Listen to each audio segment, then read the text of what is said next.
My next guest, he's got strong feelings about sending more U.S. service people to Syria. He is a former Army Special Ops combat veteran who received the Bronze Star and Purple Hearts after losing both of his legs to a landmine in Afghanistan.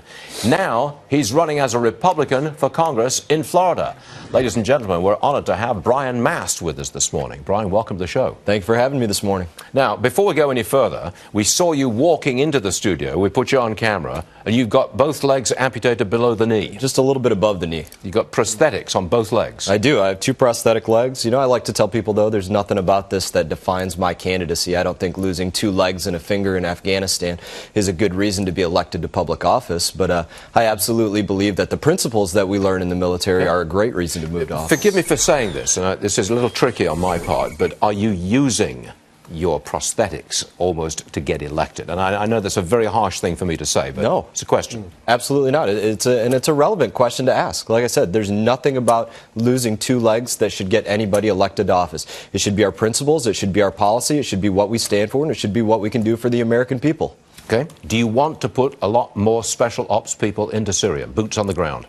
I think if we're going to go into Syria with special operations and we're going to do boots on the ground, then it needs to look like the sweep that we did across Afghanistan following the events of 9/11, what was known as Task Force Dagger at the time, right, with special operations forces that absolutely destroyed the al-Qaeda network. But a lot more of them than the president is proposing. Oh, certainly. You know, 50 troops on top of the 50 troops that are already there, the special operations forces, that is a joke. That is simply checking the box, which is what I think the Obama administration's been doing all along with foreign policy. Do you think that America wants that at this moment? I think there's a very strong feeling in the country that says, no, we don't want to do this. No more of that. I think the United States of America want us to, if we're going to conduct foreign policy, to do it in a way that we're doing it to win.